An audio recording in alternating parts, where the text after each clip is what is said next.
تاکہ ہمارے اندر قرآن کریم کا ذوق پیدا ہو۔ سورہ کوثر اگرچہ چھوٹی سی سورت ہے، لیکن اسی سورت نے پوری کائنات کو چیلنج دیا کہ میرا مقابلہ کر کے دکھاؤ۔ اللہ نے جب بھی کسی زمانے میں پیغمبر بھیجا، کوئی رسول بھیجا، تو اس زمانے میں اس وقت کا جو چیلنج تھا اس کو سامنے رکھ کر نبی کو مشن دیا۔ مثال کے طور پر حضرت موسیٰ علیہ السلام کو جب اللہ نے اس دھرتی پر بھیجا تو اس زمانے میں دھرتی پر جادو کا دور تھا۔ جادوگر آپس میں مقابلہ کرتے تھے، ایک دوسرے پر فخر کرتے تھے، تو اللہ تعالیٰ نے کچھ ایسے معجزات دیے کہ موسیٰ علیہ السلام ہاتھ کو بغل میں ڈال کر واپس نکالتے تو سفید روشن اور چمکدار بن جاتا اور وہاں سے لائٹ نکلتی، اور ایک عصا دیا جو کئی کام آتا تھا، لیکن کہ کھلے میدان میں جب سارے جادوگروں نے مقابلہ کیا، اپنی رسیوں اور لاٹھیوں سے انہوں نے 6 لاکھ سانپ بنائے، تو موسیٰ علیہ السلام نے جب وہ عصا ڈالا تو 6 لاکھ سانپ کو کھا گیا، یعنی سب پر غالب رہا۔ حضرت عیسیٰ علیہ السلام کو جب بھیجا تو دنیا طب پہ بڑا فخر کرتی تھی، ڈاکٹر آپس میں مقابلہ کرتے تھے، میں نے اس بیماری کا علاج نکال دیا، میرے جو نسخے ہیں اس کا کوئی مقابلہ نہیں ہے۔ فن طب جو تھا اس پہ جو ہے فخر کیا کرتے تھے۔ تو اللہ تعالیٰ نے حضرت عیسیٰ علیہ السلام کو جو معجزہ دیا ہے وہ سارے طب کو فیل کرتا ہے، سارے ڈاکٹروں کو فیل کرتا ہے۔ جو ماں کے پیٹ سے اندھا پیدا ہو جائے، ڈاکٹر اس کا علاج نہیں کر سکتے، کوڑ کے مرض کا کوئی علاج نہیں تھا ان کے پاس، اور ایک علاج تو دنیا والوں کے پاس ہو ہی نہیں سکتا کہ اگر کوئی مر جائے تو کوئی اس کو زندہ نہیں کر سکتا۔ اللہ نے حضرت عیسیٰ علیہ السلام کو یہ معجزات دیے تھے کہ ماں کے پیٹ سے جو اندھا پیدا ہوا ہے اس کے چہرے پر ہاتھ پھیر دے تو اس سے بینائی اس کی لوٹ آتی تھی، کوڑ کے مرض کے اوپر دم کرتے تھے، ہاتھ پھیرتے تھے تو وہ صحیح ہو جاتا تھا۔ کسی پرانی قبر پہ کھڑے ہو کے کہتے قم باذن اللہ، کھڑا ہو اللہ کے حکم سے، تو وہ کھڑا ہو جاتا۔ تو یہ سارے ڈاکٹر یہاں مات کھا گئے۔ تو جس وقت محمد عربی صلی اللہ علیہ وسلم کو جب اللہ نے دنیا میں بھیجا تو دنیا کس پر فخر کرتی تھی، خاص کر اہل عرب کا گھمنڈ کیا تھا، تکبر کیا تھا۔ وہ کہتے تھے کہ ہمارے کلام کا، ہمارے بات کرنے کا جو انداز ہے اس کا کوئی مقابلہ کر ہی نہیں سکتا، بہت بڑے ہم شاعر ہیں، بہت بڑے خطیب ہیں، اور ہماری طرح کوئی بول ہی نہیں سکتا۔ انہوں نے ہمارا نام رکھا ہے عجم۔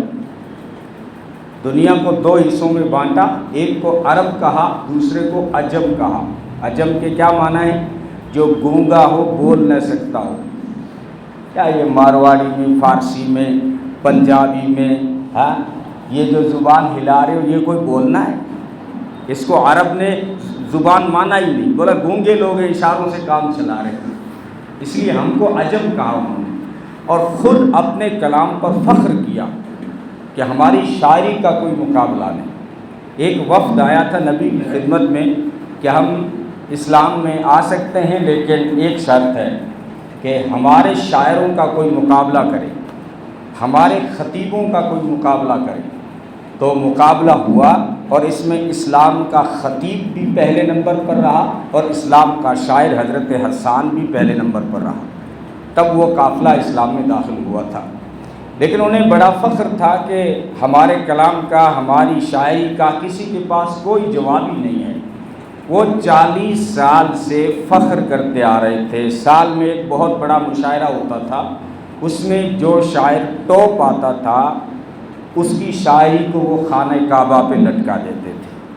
پچھلے 40 سال میں ان کو 7 اشعار پسند آئے، 7 شاعروں کی شاعری پسند آئی۔ سبعۃ المعلقات جو ایک کتاب ہے اس میں وہ شاعری ہے جو انہوں نے خانہ کعبہ پہ لٹکا رکھی تھی کہ یہ جو ہم نے کلام پیش کیا ہے اس کا کوئی جواب نہیں دے سکتا۔ اب قرآن کریم کی جب یہ چھوٹی سی سورت سورہ کوثر نازل ہوئی، انا اعطیناک الکوثر، تو حضرت علی نے عرض کیا اللہ کے رسول، وہ 40 سال سے گھمنڈ کر رہے ہیں، کہہ رہے ہیں ہمارے کلام کا کوئی جواب نہیں دے سکتا، اگر آپ کی اجازت ہو تو میں ان اشعار کے ساتھ سورہ کوثر کو لٹکا دوں؟ تو اللہ کے رسول صلی اللہ علیہ وسلم نے اجازت دی، حضرت علی نے جا کر خانہ کعبہ پہ لٹکائے۔ اب وہ جو 40 سال سے شاعری لٹکی آ رہی تھی وہ سورہ کوثر کے آگے پھیکی پڑ گئی، انہوں نے شرم کے مارے وہ ہٹا دی وہاں سے۔ عرب کا بہت بڑا شاعر تھا لبید، جو وہ لبید آیا اور اس نے سورہ کوثر کو جب پڑھا، انا اعطیناک الکوثر فصلی لربک وانحر ان شانئک هو الابتر، تو اس نے قلم اٹھایا، کیونکہ وہ شاعر تھا، قلم اٹھا کے نیچے اس نے لکھا واللہ ما ھذا کلام البشر، خدا کی قسم یہ کسی بشر کی بات نہیں ہے، یہ کسی انسان کی بات ہی نہیں ہے، یہ انسان کا کلام ہی نہیں ہے، کیونکہ بہت بڑا شاعر تھا، دنیا میں فرسٹ نمبر کا شاعر تھا۔ اس کا فیصلہ یہ ہے یہ جو کلام لکھا ہوا ہے سورہ کوثر یہ انسان کا بنایا ہوا ہے ہی نہیں، اور اس نے جوڑ بھی بٹھا دیا، شاعر تھا نا، انا اعطیناک الکوثر فصلی لربک وانحر ان شانئک هو الابتر، نیچے لکھا ما ھذا کلام البشر، یہ بشر کا کلام نہیں ہے۔ اب وہ لکھ کے چلا گیا تو ایک بدو آیا، یہ عرب کے جو بدو ہوتے ہیں ان کی زبان میں بڑی فصاحت ہوتی ہے، اس لیے نبی کو دودھ پلانے کے لیے بنی سعد کی عورتوں کے یہاں، حلیمہ کے یہاں بھیجا گیا تھا کہ دیہات کی جو عربی ہے وہ بڑی فصیح ہے، اور تہذیب بھی جو ہے بستیوں کی، دیہاتوں کی، شہروں سے اعلیٰ ہے، اس لیے بھیجا گیا تھا نا۔ تو ایک بدو آیا، اس نے بھی پڑھا انا اعطیناک الکوثر فصلی لربک وانحر ان شانئک هو الابتر، اب اس نے نیچے شاعر لکھ گیا تھا نا ما ھذا کلام البشر، اب دیہاتی نے کیا کیا، نیچے والی جو اس کی بنائی ہوئی لائن تھی اس پہ اس نے لکیر کھینچ دی اور نیچے لکھا ولیکن ھذا کلام البشر، لیکن یہ نیچے والی لائن تو کسی انسان کی بنائی ہوئی ہے، اوپر والا کلام انسان کا بنایا ہوا نہیں ہے، لیکن نیچے والی جو لائن ہے یہ کسی انسان نے بنائی۔ بدو پہچان گیا کہ اللہ کا کلام کیا ہے اور شاعروں کا کلام کیا ہے، اس لیے قرآن نے چیلنج کیا اگر مجھے سچا نہیں مانتے ہو نا تو میرے جیسی ایک صورت بنا کے دکھا دو، صورت تو بڑی بات ہے، 10 آیتیں بنا کر دکھا دو، 10 آیتیں نہیں، تم سارے مل کر قرآن کریم کی ایک آیت نہیں بنا سکتے۔ ایک مسیلمہ کذاب نے جب جھوٹی نبوت کا دعویٰ کیا تو لوگوں نے کہا کہ مسلمانوں کے جو نبی ہیں ان پر تو وحی آتی ہے، تجھ پہ کیوں نہیں آتی؟ تو کہنے لگا کل آنا بتا دوں گا۔ اب نیت یہ تھی کہ کل تک کچھ الٹا سیدھا بنا دوں گا اور لوگوں کو بتا دوں گا جاہلوں کو کہ یہ وحی آئی ہے۔ اب دوسرے دن لوگ پھر آ گئے، ہاں جھوٹے، انت کذاب کہا تھا حضرت حبیب بن زید انصاری نے، اس کی آنکھوں میں آنکھوں ڈال کے کہا تھا انت کذاب، تو جھوٹا ہے، نبی نہیں ہو سکتا، اس لیے اس کے نام کے ساتھ کذاب لگتا ہے۔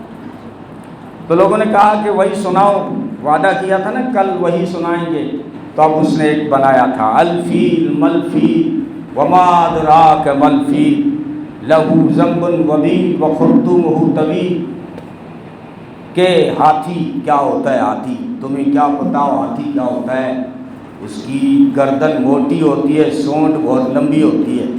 تو لوگوں نے پاؤں سے جوتے نکالے، بولا یہ عرب کو کس طرح بھلا رہا ہے، عرب کے بچے کو پتہ ہے کہ ہاتھی کی گردن موٹی ہوتی ہے اور اس کی سونڈ لمبی ہوتی ہے، یہ کوئی کلام بنایا تو نے؟ آج کے بعد ایسی بکواس مت کرنا، نہیں تو جوتے کی نوک سے تیرا چہرہ ٹھیک کر دیں گے۔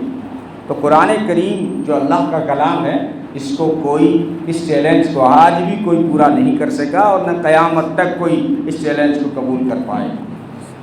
تو یہ سورہ کوثر، اس کا شان نزول کیا ہے، یہ کب نازل ہوئی تھی؟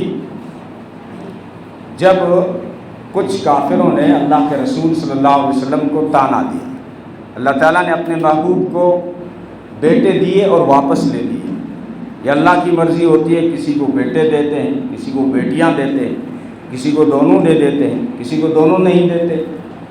تو اللہ نے اپنے محبوب کی جو نسل چلائی وہ بیٹی سے چلائی، حضرت فاطمہ سے چلائی۔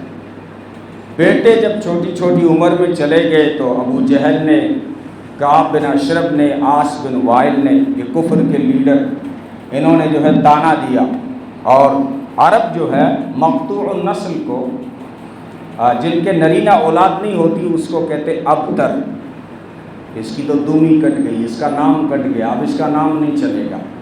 تو یہ تانا دیا، کہا کہ نعوذ باللہ محمد صلی اللہ علیہ وسلم ابتر ہو، یعنی اب اس کا نام زیادہ دن چلے گا نہیں، بیٹیاں جو ہے بیاہ کے سسرال چلی جائیں گی، بیٹے ان کے ہے نہیں، تو دنیا میں ان کا نام نہیں چلے گا، اور ہم بڑے بڑے ہیں اور ہمارے 10 بیٹے ہیں، تو دنیا میں ہمارا نام باقی رہے۔ انہوں نے نبی کو جب ابتر کہا تو اللہ نے اپنے محبوب کو تسلی دی اور یہ سورت اتاری، انا اعطیناک الکوثر، میرے محبوب ہم نے آپ کو کوثر عطا کیا۔ اب کوثر کے کیا معنی ہے؟ کوثر کس کو کہتے ہیں؟ کوثر یوں تو ہر کوثر جو ہے کثرت سے ہے، بہت زیادہ بھلائی دی ہم نے آپ کو، بہت زیادہ انعام دیے ہم نے آپ کو، خیر کثیر دیا ہم نے آپ کو، اخلاق دیے تو کثیر اخلاق حسنہ دیے، آپ کو کمالات دیے تو کثیر تعداد میں، حسن دیا تو کثیر تعداد میں، اصحاب دیے تو کثیر تعداد میں، امت دی تو کثیر تعداد میں۔ جنتیوں کی اگر صفیں بنائی جائیں، حدیث میں ہے ٹوٹل 120 صفیں بنتی ہیں جنتیوں کی، 120 صفوں میں 80 صفیں اس امت کی ہیں، جنتیوں کی 80 صفیں جو ہے اس امت کی ہیں، تو امت بھی کثیر دی، تو کوثر کہا۔ اچھا، کوثر اس نہر کوثر کو بھی کہتے ہیں جو جنت میں ایک نہر ہے جو اللہ نے اپنے محبوب کے لیے بنائی ہے، نہر کوثر، جس کے بارے میں نبی نے فرمایا کہ اس کی مٹی جو ہے کستوری ہے، اس کے کنکر جو ہے موتی اور یاقوت ہیں، اور اس کے کنارے سونے اور چاندی کے ہیں، اس کا جو پانی ہے وہ شہد سے زیادہ میٹھا ہے، اور اس میں خوشبو بھی ہے، وہ دودھ سے زیادہ سفید بھی ہے، اور کثیر اس لیے کہا اس کے کناروں پہ کثیر تعداد میں پرندے بیٹھے ہوئے ہوں گے۔ کسی نے کہا اللہ کے رسول وہ پرندے تو بڑے خوبصورت ہوں گے، فرمایا صرف خوبصورت نہیں، ان کا گوشت بھی بڑا لذیذ ہوگا، حلال ہوں گے تمہارے لیے۔ بہرحال اب یہ نہر کوثر کو بھی کہا گیا کہ ہم نے آپ کو انا اعطیناک الکوثر، ہم نے آپ کو نہر کوثر عطا کر دی ہے۔ دوسرا معنی انا اعطیناک الکوثر، ہم نے آپ کو حوض کوثر عطا کیا۔ یہ حوض کوثر قیامت کے دن حشر کے میدان میں قائم ہوگا، پانی تو اس کا پرنالہ تو جنت سے چلے گا، لیکن وہ حوض اس دھرتی پہ قائم ہوگا قیامت کے دن، اور وہ وہی پانی نہر کوثر کا پانی اس حوض میں آئے گا۔ اس کو کوثر کیوں کہا گیا؟ کہ اس کے کناروں پر پیالے کثیر تعداد میں ہوں گے اور اس کے پینے والے بہت زیادہ ہوں گے۔ کچھ لوگوں کو ہٹایا جا رہا ہوگا، نبی کا خیال ہوگا کہ میرے امتی ہیں، لیکن فرشتے چابک مار کے ان کو پیچھے ہٹائیں گے حوض کوثر سے، جس کے بارے میں نبی نے فرمایا حوض کوثر کا پانی جو دودھ سے زیادہ سفید، شہد سے زیادہ میٹھا خوشبودار ہے، جو اس کا پانی حشر کے میدان میں پی لے گا، ایک بار جنت میں داخل ہونے تک اس کو پیاس نہیں لگے گی، چاہے 50,000 سال کھڑا رہے۔ فرشتے کچھ لوگوں کو وہاں سے ہٹا رہے ہوں گے، نبی فرمائیں گے ان کو کیوں ہٹا رہے ہو، یہ میرے امتی ہیں، آنے دو۔ فرشتے کہیں گے اللہ کے رسول آپ کے آنے کے بعد ان لوگوں نے آپ کے دین کو بدل دیا تھا، یہ مرتد ہو گئے تھے، انہوں نے آپ کے دین کو چھوڑ دیا تھا، انہوں نے اپنی رسومات کو، اپنی خرافات اور اپنی بدعات کو دین کا حصہ بنا دیا، یہ مرتد ہو گئے، آپ کا راستہ چھوڑ گئے، اس لیے آج انہیں محروم کر دیا جاتا ہے۔ تو یہ حوض کوثر ہے جو قیامت کے دن قائم ہوگا۔ اور انا اعطیناک الکوثر، ہم نے آپ کو علم کثیر دیا، یہ بھی مفسرین نے مانا، ہم نے آپ کو علم دیا تو کثیر تعداد میں۔ نبی نے خود فرمایا مجھے اولین اور آخرین کا علم دیا گیا، یعنی آدم سے عیسیٰ تک جو نبیوں کو علم دیا گیا تھا وہ مجھے بھی عطا ہوا، اور قیامت تک آنے والے جو علوم تھے وہ بھی مجھے عطا کر دیے گئے۔ اور عطا وہی جتنا رب نے بتایا، وہ مسئلہ الگ ہے۔ جتنا رب نے بتایا اتنا جانتے ہیں، جو نہیں بتایا وہ نہیں جانتے، لیکن جتنا بتایا ہے وہ اس کی تعداد بھی کثیر ہے، بہت زیادہ تعداد میں آپ کو علوم دیے گئے۔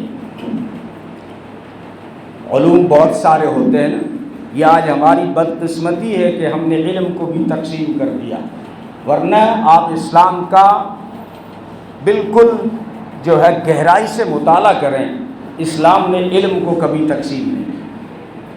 یہ ہماری زبانیں بن گئی، یہ دین کا علم ہے، یہ دنیا کا علم ہے، یہ ہماری اصطلاح ہے۔ اسلام نے اس طرح کی کوئی تقسیم نہیں کی۔ علم جو ہے نفع دینے والا، نقصان دینے والا، یہ ضرور کہا کہ جو علم اپنی ذات کو ہی فائدہ نہ دے تو ایسے علم سے پناہ مانگی، وہ علم چاہے آسمانی ہو۔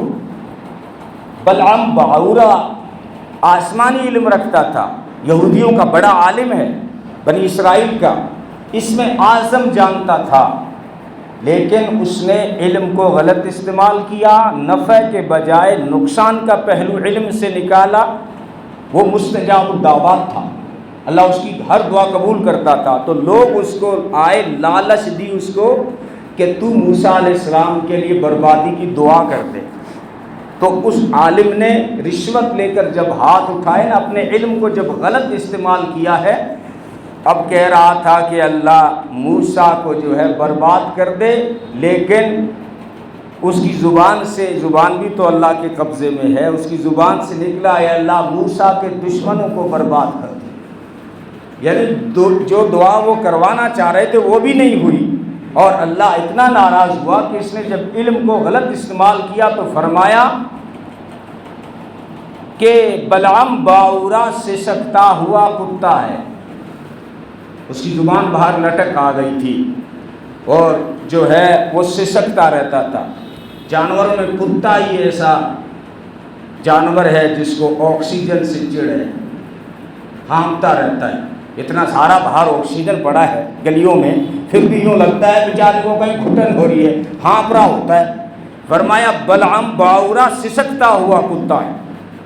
اور یہودی علماء نے جب علم وحی کو غلط استعمال کیا، دین کا علم تھا، شریعت کا علم تھا، اسلام کا علم تھا، علم وحی تھا، لیکن جب اس کو یوز غلط کیا، نقصان والے پہلو کی طرف لے گئے، انہوں نے پیسے لے کر لوگوں کو جو فتوے دیے، تو اللہ نے قرآن میں کہا کہ یہ وہ گدھے ہیں جن کے اوپر بوجھ لادا جاتا ہے، یہ وہ گدھے ہیں جن پر بوجھ لادا جاتا ہے۔ سامری جو تھا اس کے پاس بھی علم تھا، اور وہ اس علم کو بھی آپ نورانی کہہ سکتے ہیں، اس کو یہ بھی علم تھا کہ جبریل کے گھوڑے کے جہاں پاؤں پڑتے ہیں اس کی تاثیر کیا ہے، لیکن اس نے اپنے علم کو جب غلط استعمال کیا تو قرآن نے اس کے بارے میں لا مساس، نو touch the Samiri, know touch the سامری، سامری کو ٹچ بھی مت کرنا، کرو نا، اتنا خطرناک نہیں جتنا سامری خطرناک ہے۔ کیوں؟ اس لیے کہ اس نے علم کا غلط یوز کیا۔ یہ تقسیم تو اسلام میں ہے، ایک نفع دینے والا علم ہوتا ہے، ایک نقصان دینے والا علم ہوتا ہے۔ ہر نفع دینے والا علم اللہ کے حبیب نے اپنے رب سے مانگا، اور نقصان دینے والے علم سے اللہ کی پناہ چاہیے۔ نقصان دینے والے علم کیا ہوتا ہے کہ یار کسی کی دیوار کو پھلانگ کر چوری کیسے کریں، اے ٹی ایم کو کیسے لوٹیں، اس کا کھاتا جو ہے ہائی جیک کیسے کر لیں، آج کل یہ موبائل کے دور میں، یہ ہے نقصان دینے والا علم، اس سے پناہ مانگی، اس طرح کے علوم سے پناہ مانگی ہے۔ لیکن نفع دینے والا جو بھی علم تھا وہ اللہ کے نبی نے اللہ سے مانگا، تو یہ تقسیم ہی ختم کر دی کہ یہ دین کا علم ہے، یہ دنیا، دین دنیا خود کی تقسیم ختم کر دی۔ دین دنیا الگ تقسیم ہے ہی نہیں، یہ پہلے تھا عیسائیت میں کہ اگر آپ کو دیندار بننا ہے تو دنیا چھوڑنی پڑے گی، اگر آپ کو دنیا دار بننا ہے تو دین چھوڑنا پڑے گا۔ اس لیے عیسائی کیا کرتے تھے، رہبانیت اختیار کرتے تھے، جنگلوں میں چلے جاتے تھے اور وہیں عبادت کرتے رہتے تھے کہ ہم نے دنیا کو لات مار دی۔ نبی نے یہ تقسیم بھی ختم کر دی، دین الگ ہے۔ لوگ سمجھتے تھے جو ہے مسجد میں دین ہوتا ہے، بازار میں دنیا ہوتی ہے، تقسیم ختم کر دی. فرمایا پوری دھرتی مسلح ہے, صرف مسجد نہیں, پوری دھرتی مسلح ہے, اس مسلح پر بیٹھ کر تم تجارت کرو اور نبی کے اصول اپنا لو, قیامت کے دن نبیوں کے ساتھ کھڑے ہوں گے. بالکل صحیح حدیث ہے. التاجر الصدوق الامین مع النبیین والصدیقین والشہداء, سچائی اور دیانتداری کے ساتھ بزنس کرنے والا کل قیامت کے دن نبیوں کی صف میں کھڑا ہوگا, شہیدوں کے ساتھ, صدیقین کے ساتھ کھڑا ہوگا. یہ تقسیم ختم کر دی.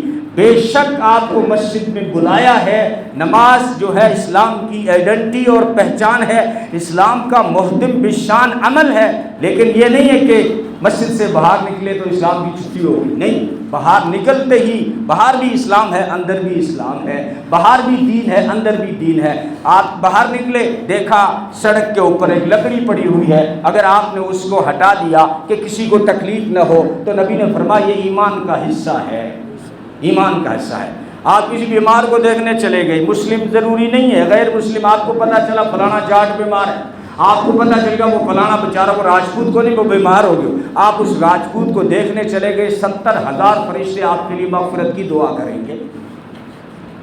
تو یہ تقسیم ہی ختم کر دی کہ یہ دین ہے, یہ دنیا ہے. نہیں, پوری دھرتی مسلح ہے, یہاں پر آپ کو وڈیرا بن کر فیصلے کرنے ہیں, چودھری بننا ہے اور پنچ بننا ہے, پارشد بننا ہے. اچھے فیصلے کر, اگر تیرا دھرتی پہ اچھا فیصلہ ہوتا ہے تو یہ 70 سال کی عبادت سے بہتر ہے.